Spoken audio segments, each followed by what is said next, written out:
morning. I'm Angelo Castro III. I'm Angela, and we are the Castro. We bring you the news. And the views that make you think. Sometimes we agree. Sometimes we don't. This is News and Views. And here are today's headlines. Senator Amy Marcos is set to resume today her committee's probe on former President Duterte's arrest. But cabinet members already declined to attend, claiming that they had already provided all the necessary information. The palace reminds the public to remain calm amid escalating tension between China and Taiwan. This is after AFP Chief of Staff Romy Bronner Jr. told the military to prepare for a possible invasion of Taiwan. The U.S. approves the sale of more F-16 fighter jets to the Philippines as Washington tightens key Asian alliances.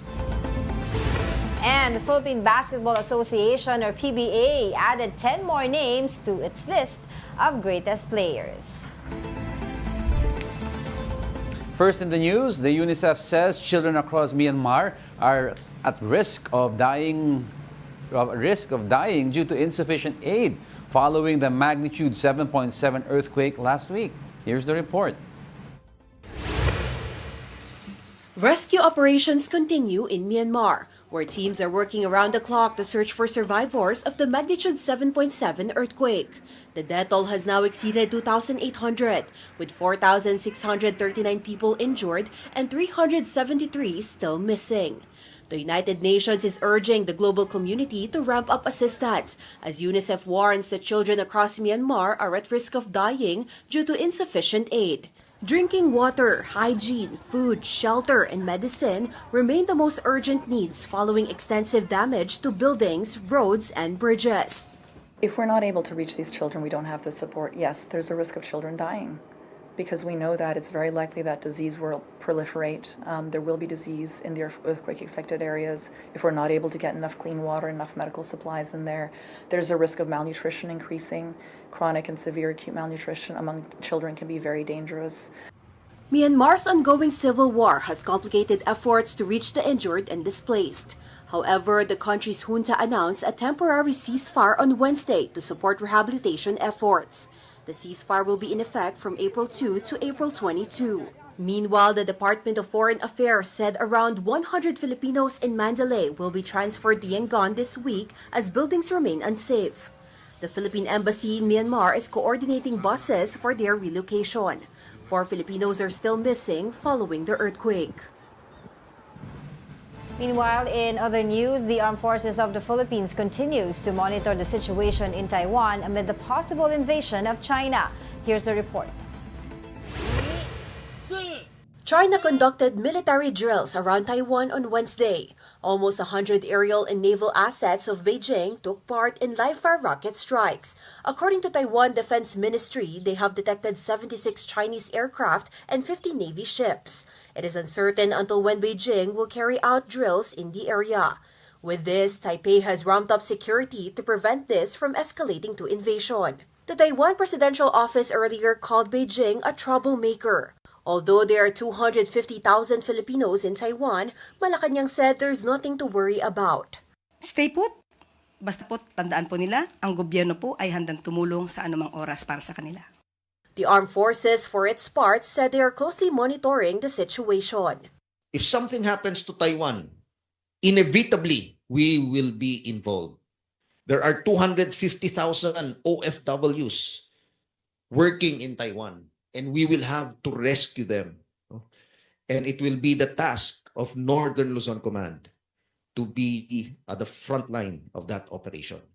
The Northern Luzon Command was earlier instructed to prepare for any eventuality. I would like to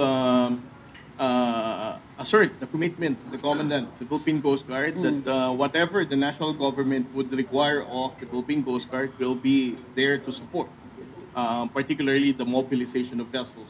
The Philippine Coast Guard also confirms that it has deployed an aircraft to Palawan after spotting a Chinese research vessel in its waters. As of 8 a.m.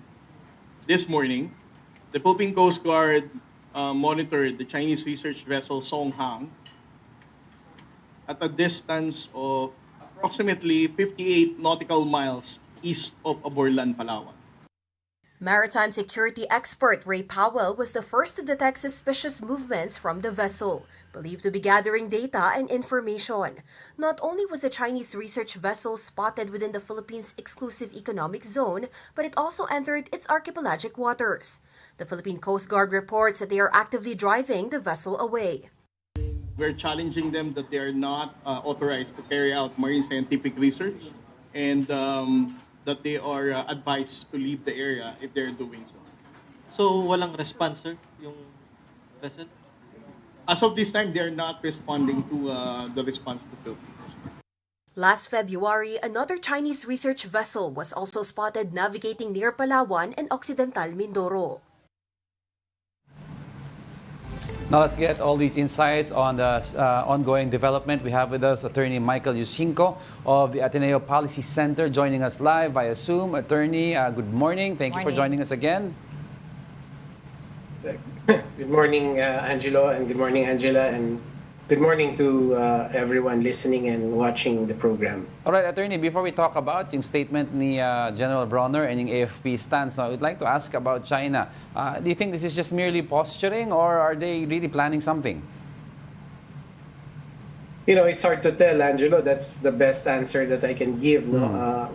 We've seen things escalate and then de-escalate and then escalate again.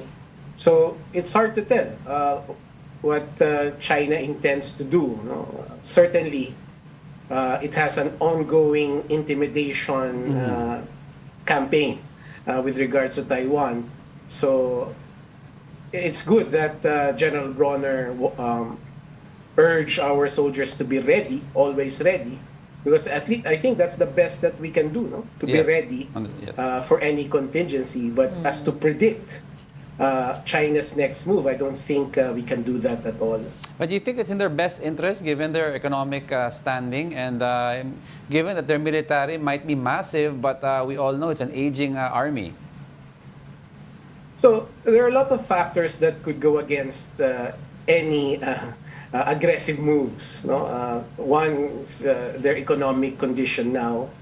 But one can also argue that it's precisely the economic condition that will drive them to be more aggressive. So, all in all, really, Angelo, it will be difficult to really establish a firm opinion on whether they will do it or not, you know, or to justify going to war with Taiwan or invading Taiwan. No? But certainly, there are conditions now. One of them is their economic condition that can potentially make that decision easier for their leaders, no? Because it's going to, make it easier for them to make such a decision. Right. Michael, given our current capabilities, how feasible it is for the country to prepare for the possible invasion of China to Taiwan? I don't think we stand a chance, no, if we get involved in a kinetic war with China, no, if we're only thinking about doing it ourselves, right? But obviously we have allies that we can rely on.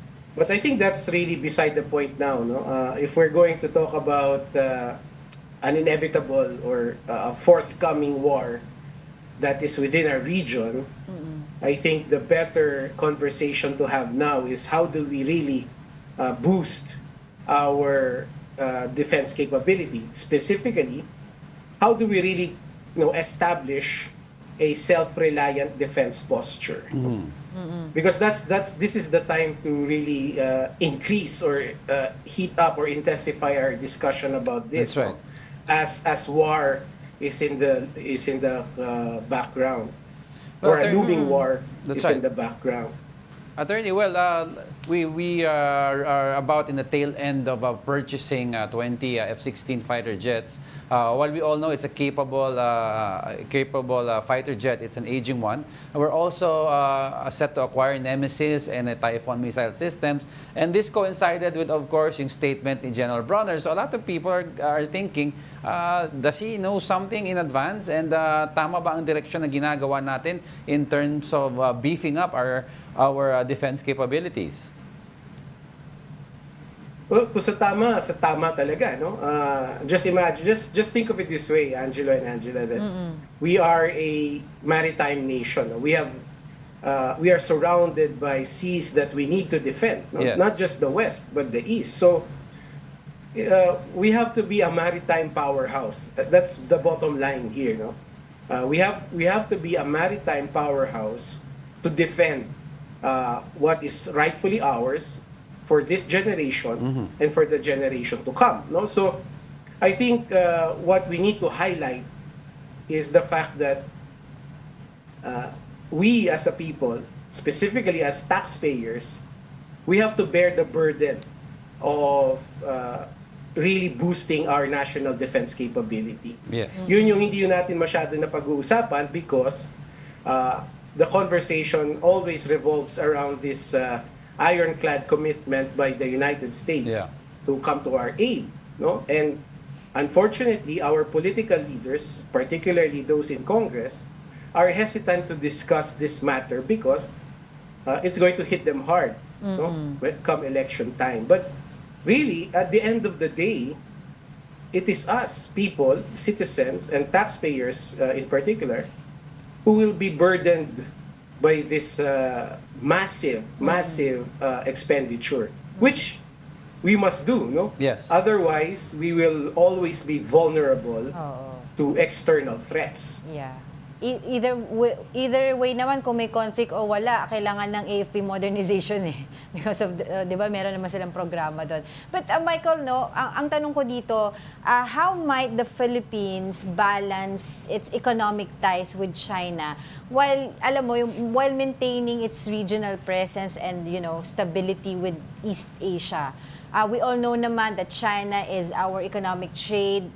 Isa yan sa una natin, na pinaka-top economic trade natin, pang-8 ang Taiwan. So, paano yun with what's going to happen, yung possible invasion nga na pinag-uusapan? That's a good question, Angela. And I think for me, at the very basic, we have to respect the one China policy that we are obligated to respect. No?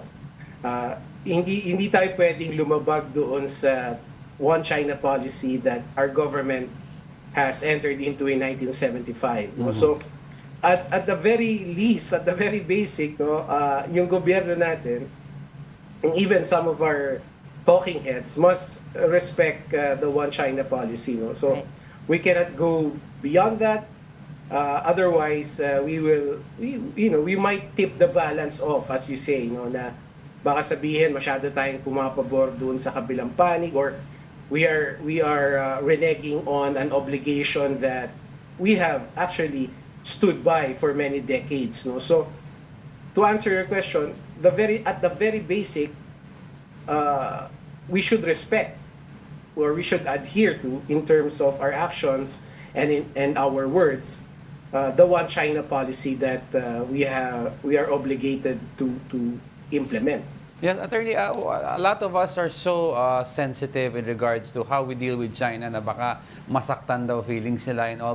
And yet we see that South Korea's model was to agitate China as much as they could, but yet they earned the respect of China, even despite of being them well, not really an opponent, but an agitator, being one of the greatest allies of the U.S. in this region. So how could we strike this balance then without any leverage whatsoever? That's a fair point, Angelo, and I think that also has to be recognized. No, na for several years we have adopted the appeasement policy, no, Yes. under the Duterte administration, and that has actually taken us back from the one China policy. No? Kasi under the one China policy, we must also assert China's respecting our territorial integrity, no? Kasi ang misconception, yung one China policy is only us respecting China's territorial integrity. No. Yeah. There is a reciprocal obligation on Beijing to respect our territorial integrity. Which they don't. So, which they're not doing. Yes. No? So there's also that side of it that every time that they invade our territory, or they sort of intervene in our domestic politics, then it's also incumbent upon us to fight back, to call it out, to fight back. No? So the appeasement policy that was employed by the previous administration, which thankfully is gone now, must not be the norm again.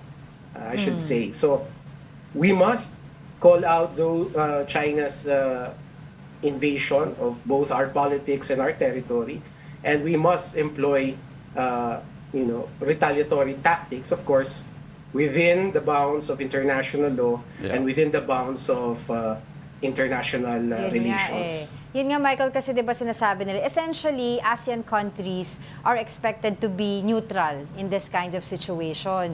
Kaya lang kasi, iniisip din natin yung alliance natin with the US. So how does this alliance, diba, how does this align with the Philippines' commitments under its mutual defense treaty with the US? Well, the alignment that you're asking for, Angela, really is mahirap i-spell out, no? Because it's really bore out by specific action and specific declarations, no? So every time our government says or relies on the United States, specifically that ironclad commitment, I don't think that's going against the interests of China, or that's insulting China, you know. China can feel otherwise, but that's on them, no? That's their fault. It's not our fault that they feel insulted every time we and the United States stand together on any matter, right? So I think we cannot be overly sensitive, no, to the fact that every time that we are together with Western countries or the United States, that we are always wary of how Beijing would react. I don't think that's a correct position to take. For as long as, again, I go back, we stand by the one China policy. I think that's the linchpin here, no? Na we cannot, for as long as we do not violate that, then we are not violating any agreement with Beijing. Yeah. Beyond that, we are free to do whatever we want to do. If we want to hold exercises, military exercises with any country that we deem appropriate, then bahala na sila kung anong reaction nila, hindi ba? Yeah. For as long as it's for our own national interest. Yeah, and attorney, the word is mutual. No, it's a mutual defense treaty. So, ang mga tao nagsasabing nagpapagamit tayo, they have to understand the context of the word mutual. That we're benefiting from discounted sales for military equipment and having a big brother on our side. While the U.S., people have to understand mayroon tayong geographical location that is very important in Asia that they need. But aside from that, ano pa ang pakinabang ng US sa atin by having that word mutual sa defense treaty? Well, specifically, Angelo, the basis that we've allowed them to use. No? So I think if you're talking about benefit, I think that's the benefit that is the most valuable to them. The bases in the north that our government has allowed them to use, permitted them to use, I think that's the benefit that is really most valuable to them right now. I don't think they expect us to fight with them in any war, right? I don't think that is in their strategy or plans. So benefits, if you want to talk about benefits, I think that it would be the basis, the EDCA basis that our government has allowed them to use.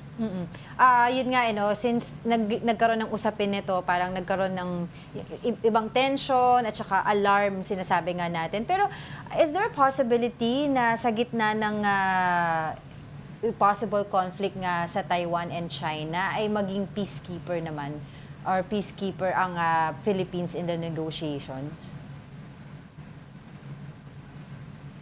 That's certainly possible, no? Kaya ang sinasabi natin, when it comes to the One China policy, no, meron tayong commitment not to interfere in whatever happens between Beijing and China and Taiwan. But we are also obligated under international law or under international humanitarian law Yeah. to do whatever that is required of us in case that conflict happens. No? So, kung halimbawa na pagdesisyonan ng United Nations that peacekeepers need to be sent and then assigns us, then we are duty-bound to comply. No? But ang ayaw natin, ang hindi natin pwedeng gawin is to proactively interfere or make unilateral determinations as to the status of Taiwan or as to how China deals with its conflict with Taiwan. No? Doon tayo, under the One China policy, we are obligated to stay outside. No? But once that conflict happens and the international community now makes its own determinations, then under that umbrella, under that brand, then we have to do whatever is required of us. Yeah, I'd like to ask about it because we have the MDT and we also have the One China policy stance and agreement that we have with China. Let's say if hypothetically something breaks out between China and Taiwan and the US asks us on some level to participate, not directly in a war or attacking, but probably positioning missile systems sa north or take off point for the US Army or allowing their ships.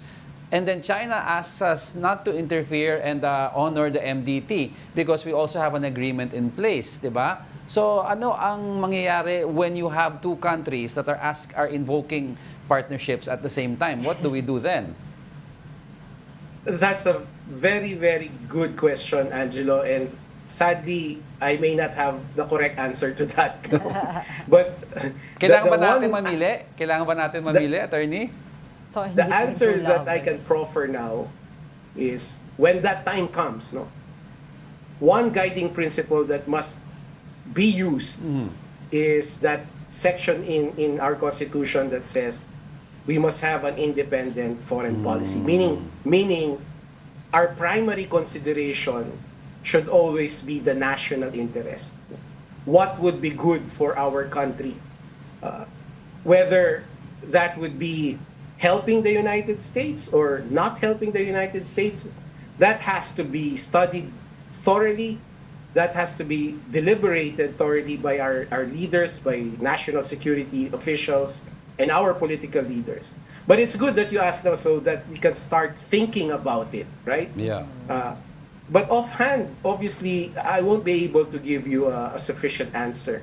But the only answer that I can give you now is that when that time comes, all of us, including our political leaders, must be very conscious of that requirement or demand by the Constitution that we must have an independent foreign policy, which means that whatever foreign policy decision that must be made, it has to be for the best interest of the nation, for the best interest of the Filipinos.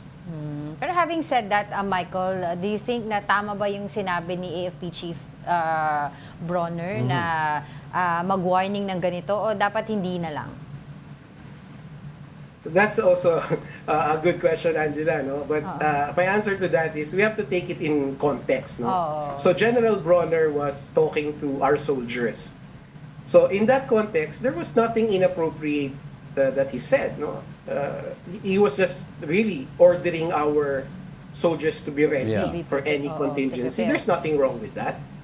But obviously, the other side of that is that he made those statements in public, which necessarily means it will be heard not just by our soldiers but also by other people, and that has ramifications as well. No? So that has to be considered as well. Na merong epekto yan, lalong-lalo na dun sa mga gustong guluhin yung lipunan natin. They can use that against the government.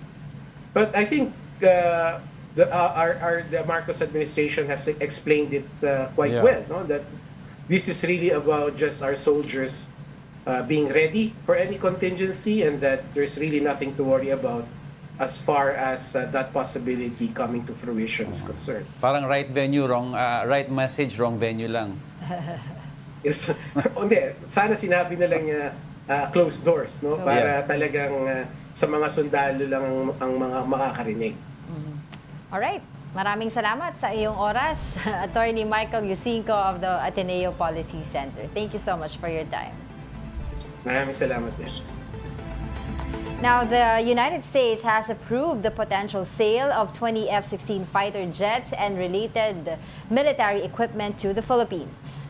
The U.S. Defense Security Cooperation Agency said the deal is worth $5.58 billion. It aims to enhance the Philippine Air Force's maritime surveillance, air defense, and interoperability with U.S. forces. The American Congress has also been notified of the possible sale. Meanwhile, the Department of National Defense said it has yet to receive an official notice regarding the sale. Yung F-16 na yan yung sa Top Gun. Yung pala yun. Yung F-5, yung isa sinasabi niyo, hindi yung Top Gun. Ito yung Top Gun. And if you remember, pinortray nila to sa movie as a ancient artifact. Parang luma na. Tapos mabili natin. Oo. And Tom Cruise owns a trainer version of that as his toy. Alright, sige. Toy niya.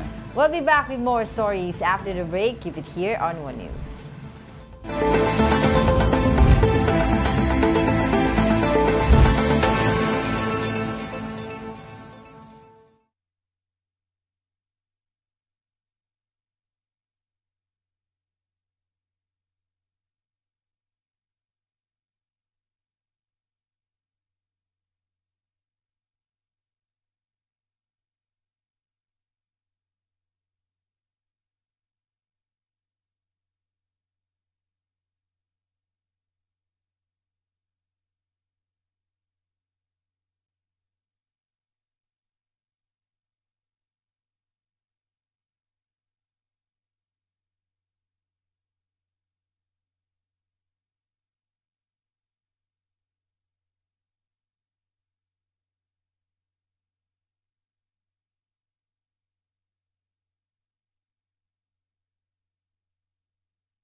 Good morning. You're still watching News and Views here on One News.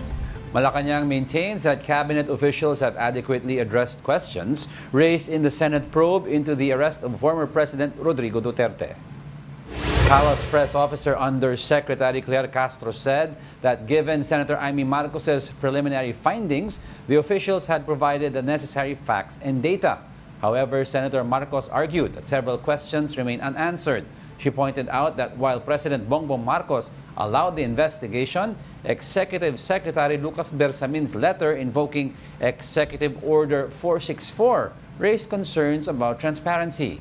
EO 464 grants executive privilege, protecting communications between the President and cabinet officials from public disclosure. Sa tingin po namin ay sapat na po considering the fact na nagkaroon na rin po siya ng kanyang preliminary findings. So, yun po at hindi po natin masasabi na hindi naman po tinugunan ang mga katanungan kung ito po ay in aid of legislation. Now, Senator Amy Marcos pushes through with a second hearing on the arrest of former President Rodrigo Duterte. For the latest, we have mobile journalist Merimon Reyes joining us on the Senate. No, at the Senate, we have Merimon. Merimon, how's the situation over there? Magandang umaga sa inyo. So far, kasi simula nga lang ng pagdinig ng Senate Foreign Committee kung saan bukod doon sa, ina-expect ni Senator Amy na i-reconsider ng kabinete yung pag-attend sa pagdinig na ito.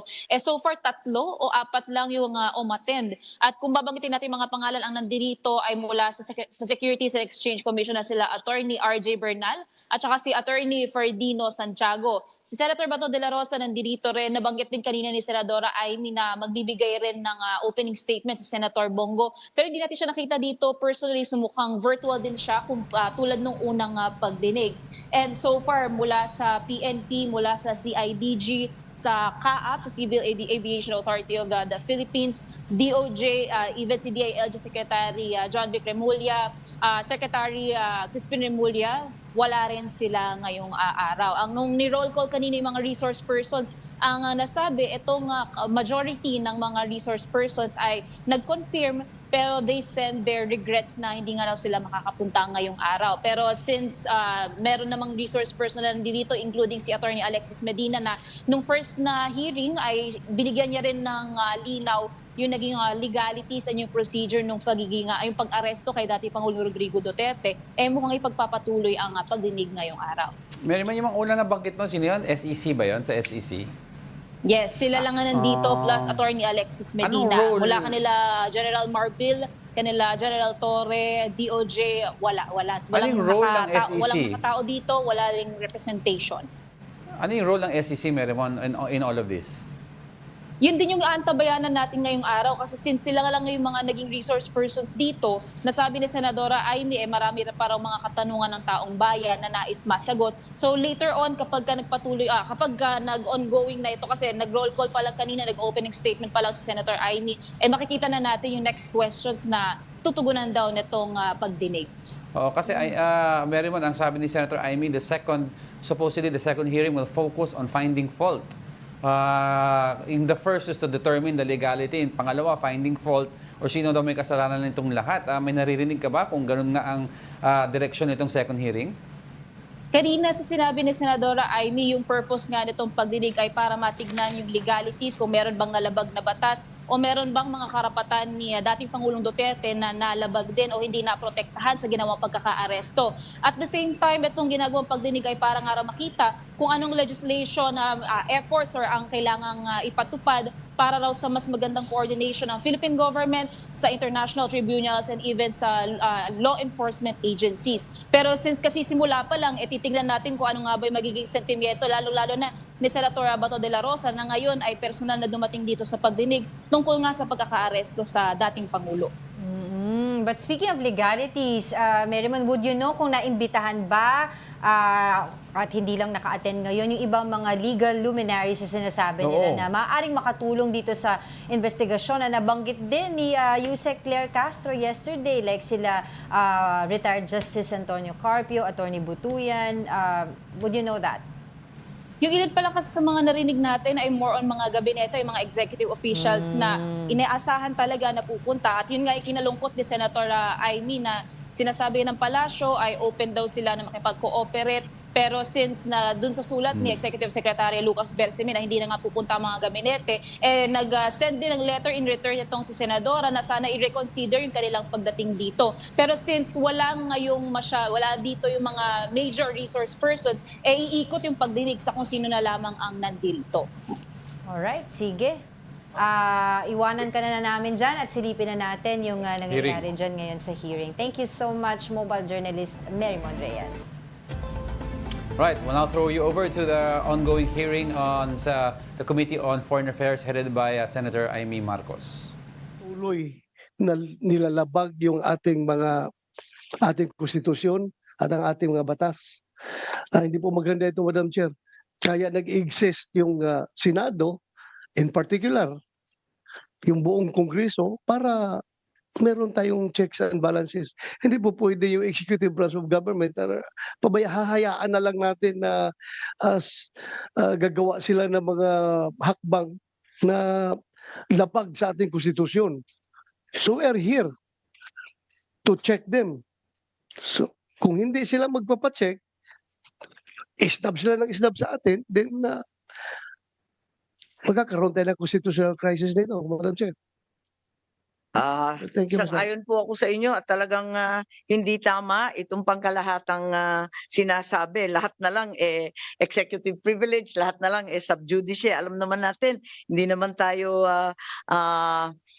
lihis at alam naman natin na napaklaro ng Neri versus Senate, yung Ermita case, kaliwaliwanag na kinakailangan na talagang malapit sa Pangulo, ang impormasyon hindi makukuha sa iba, hindi naman ito magiging panganib para sa lipunan, kaya't paano po ito naging executive privilege? Alam na po natin yan at hindi naman tayo nakikialam dun sa bagay-bagay na sinaloob ng mga kaso at asunto sa Korte Suprema.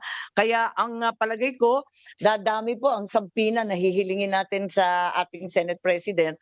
Marami na po kasi kung dadalawa lang yung na-absent dati, pagkarami-raming absent, nakikita natin tayo-tayo lang na narito. Kaya nalulungkot po kami. At ngayon tawagan naman natin si Senator Bongo. Magandang umaga po, Madam Chair, Senator Bato de la Rosa, and to the resource persons present in this meeting. Parang wala namang resource persons present dyan. Parang wala akong nakikita. Si Attorney Medina lang po, yung dating resource natin, at narito rin yung dalawang abogado ng SEC. Yun lang po. Napakalungkot naman po. Malungkot yung Pilipino, malungkot rin yung hearing natin. Sa nakaraang pagdinig ng committee ito, marami tayong naisiwalat na maaring pagkakamali o paglabag sa batas. Due process at karapatang pantao na isinagawang pag-aresto kay dating Pangulong Rodrigo Duterte. The preliminary report of the chairperson underscored a crucial point. The Philippine government was under no legal obligation to arrest the former president and surrender him to an international court. It was revealed that what was received was merely a diffusion notice which was unverified and unapproved by the International Criminal Police Organization, Interpol Secretariat. The government has repeatedly stated that the International Criminal Court has no jurisdiction in our country. Parating paulit-ulit yan. At hanggang ngayon, yan naman po pinag-usapan na wala pong jurisdiction. Kung walang jurisdiction ng ICC, bakit pinayagang pumasok ang Interpol? Kung hindi kinikilala ng gobyerno ng ICC, bakit nila binigyan ng pansin ng arrest warrant mula sa ICC? At it was very fast. Napakabilis po ng pangyayari. I'm sure kindly check nyo rin po sana. Baka maraming may mga red notice dyan na hindi naman minadali, hindi naman hinanap. Pero ito, ang bilis po. Mas inuna nyo pang isinuko si dating Pangulong Duterte kesa sa matagal na sigurong nandyan sa listahan. At kung sinunod nyo lang po ang batas at tamang proseso, hindi nyo papayagan na ilipad lamang sa loob ng 14 na oras si Tatay Digong. Madam Chair, hindi natin maaaring ipagsawalang bahala ang seryosong implikasyon ng mga pangyayaring ito. Napaka-unhealthy po itong nangyari ngayon. Maaaring may mga batas at proseso ang ating bansa na nalabag at maaaring may mga karapatan ng isang mamamayang Pilipino ang naisang tabi. Kung ang dating Pangulo ng ating bansa ay maaaring tratuhin ng ganito, paano na lang kaya yung mga ordinaryong mamamayan? Ano ang garantiya na hindi ito mangyayari sa iba? Dapat bawat Pilipino, mataas o mababa ang katayuan sa buhay, dapat may gobyernong masasandalan na hindi siya pababayaan. Former president man o hindi, karapatan yan at lalo sa pagdating sa kanyang kalusugan, kaligtasan at buhay. Hindi rin ninyo isinaalang-alang na matanda na po si Tatay Digong, ang matatanda po, frail, fragile, sa totoo lang, harmless na po si Tatay Digong. For humanitarian consideration, kahit sinong lolo at lola natin, ginagalang at inaalagaan natin. Yun naman po ang ating kultura dito sa ating bansa. Ngayon, sa ibang bansa, mag-isa siya, napaka-stricto pa doon. Sino pong mag-aalaga kay Tatay Digong doon? Paano na lang kung may mangyari sa kanya doon? Marami naman siyang nagawang kabutihan sa ating bayan. Kung may pananagutan man dahil sa kanyang desisyon para sa kabutihan ng ating mga anak, dapat dito siya litisin sa ating bayan. At mas alam niyo po, ang Pilipino po ang dapat humusga sa kanya kung ano yung nagawa niya po sa nakaraang 6 na taon. Kung nakakalakad ba yung mga ating anak na hindi nasasaktan at ligtas. Mga OFWs, kampante po sila na nakakalakad ang kanilang mga anak na hindi nasasaktan sa gabi at hindi nababastos. May peace of mind sila while working abroad. Sa huli, bagamat andun na si Tatay Digong ng buong tapang na hinaharap ang kasong isinampa sa kanya tulad ng kanyang paulit-ulit na ipinangako, napakasakit po sa dibdib na malayo sa kanyang bayan. Ang importante ngayon po ay makauwi si Tatay Digong dito sa ating sariling bansa. Dito niya harapin kung anumang inaakusa sa kanya dahil ilang beses naman niyang sinabi, he takes full responsibility sa kung anumang pananagutan nung kanyang nakaraang termino. Madam Chair, sa mga kasamahan ko, kahit araw-araw pa tayong mag-hearing dito, I'm willing to participate. Pakiusap ko lang po sa inyo, sana matulungan, please, bring him home. Marami pong nangungulila, marami pong nasasaktan, mga kababayan ko. Noong nakaraang hearing, nasa Zoom lamang po ako dahil hindi ko kayang humarap sa ilang personnel na mataas ang respeto ko, nirespeto natin, respeto namin ni Tatay Digong at hindi naman po marunong rumispeto. Ngayon naman po, hindi lang po ako tinakbuhan noon. Ngayon naman, tinakbuhan na naman ang komite. Wala sila. Nabanggit po ni Senator Bato de la Rosa kanina, respeto naman natin na nag-i-invoke po ang ilan ng executive privilege, may mga excuses. Pero bakit ganon hindi pantay? Kung ang ordinaryong mga vlogger, police, local officials, pinapatawag kung ayaw pumunta, nako-contempt. Parang hindi naman po yata patas. As I have said before, March 11 is indeed the saddest day in our recent history. But the saddest part is, after 23 days, mukhang hindi pa rin natatapos ang lungkot na nararamdaman ng taong bayan na naulila dahil sa nawalan sila ng taong itinuring nating tatay. At hanggang ngayon, hindi pa rin nakakauwi si Tatay Digong, hindi pa rin ninyo nabibigyan ng klarong explanation. Ito Senator Bongo, speaking at the Foreign Affairs Committee hearing ni Senator Amy Marcos. The second one. Don't go away, we're not done yet. Please stay with us.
Welcome back. You're still watching News and Views here on One News. The Finance Department defends anew the government order for PhilHealth to transfer its unused funds. Here's the report. The Supreme Court resumed hearing oral arguments on the PhilHealth fund transfer on Wednesday. Associate Justice Joseph Lopez narrated how measly the financial help he got when he went through treatment for cancer. He asked the state health insurer if the coverage allocated for members are enough. You see, 2 years ago, I was stricken of a esophageal cancer, which went into my lungs, and I had to be confined for more than 2 months in one hospital in Metro Manila. And if I recall it correctly, my bill runs up to almost 7 million pesos. And would you know how much of it was covered by PhilHealth? I am pretty sure, Your Honor, it is not more than 10%. But definitely much lower than 10%. It's only 50,000. I don't know how to compute it, but I'm sure it's less than 2%. But PhilHealth Senior Vice President Rene Limsiaco assured Lopez that the case rate of PhilHealth has already increased. As the average value of case rate increases po, I think nasa 13 or 13,000 pesos or 14,000 pesos. Your Honor, PhilHealth's target for year 2024, 2025, Your Honor, is 18%, Your Honor, mako-cover po niya. 18%? Yes. Ideal already. Yes, Your Honor, for year 2025, Your Honor. Di ba kailangan mga 50%? Will not be able to reach that point? Your Honor, as we progress the implementation, Your Honor, of course, years. But mayroon ho National Health Financing Strategy that set up, Your Honor. Petitioner Attorney Nery Colmenares insisted that unprogrammed appropriations are unconstitutional. Recall that the Finance Department has ordered PhilHealth to transfer its unused funds to be used for other expenses. We believe as long as Section 1D is there, it may be PhilHealth now, we may win PhilHealth, it could be GSIS or SSS later. Ang mga kasamahan kong kongresista, Your Honor, wag naman yung kalusugan ng miyembro, wag naman yung pensyon ng miyembro. Kaya we are so concerned na baka pati yun ay gagalawin nila. Finance Secretary Ralph Recto once again defended the government's use of PhilHealth's excess, unused and idle funds. It is our duty to put every peso to work for the people. Hindi po pwede na kapag may nakitang malaking pondo na natutulog at hindi nagagamit para sa kapakanan ng taong bayan, hahayaan na lang. Sleeping funds serve no one. Every idle peso is a disservice to every Filipino. Hindi lamang po ang PhilHealth ang nag-iisang GOCC na aming inutusang magbalik ng sobrang pondo ayon sa 2024 GAA. Tinignan po ng DOF ang lahat ng mga natutulog na pera ng lahat ng GOCCs. And with our extensive review, we found out that PhilHealth has accumulated a very substantial excess, unused, and idle funds over the past few years. This is not beneficial for one reason. Every peso unused is a benefit denied to a Filipino citizen. But this did not sit well with Colmenares, noting that the DOF's fiscal responsibility should not violate any law. But fiscal responsibility, Your Honors, please, ends when it transgresses the Constitution. Ito ang question namin, Your Honor. Kung importante sa executive palang kunin ang pera ng GOCC, why did not President Marcos put Section 1D in the NEP? Kasi he was expecting 281 billion. Why did the House and the Senate did not put in Section 1D? Because it's only 281 billion. It was the BICAM, in all its wisdom, who increased it to 749 billion. The Supreme Court aims to finish hearing oral arguments on PhilHealth fund transfer this week. For News 5, Camille Samonte, we are One News. Duterte supporters bombarded American author Nicholas Kaufman of messages mistaking him for the former president's counsel.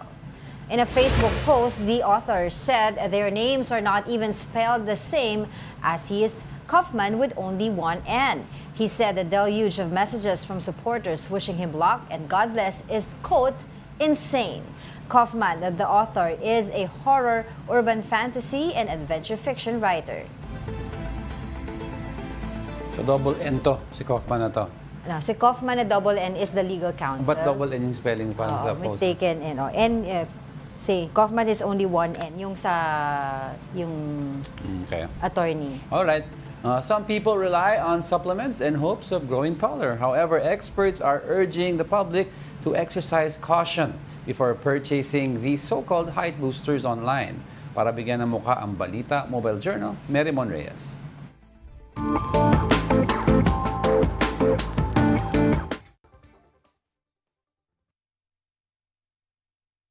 Marami ng vitamins and supplements ang kumakalat ngayon, lalo online. Kasama na rito ang mga supplement na nagsasabing makakapagpatangkad daw ng tao. How true?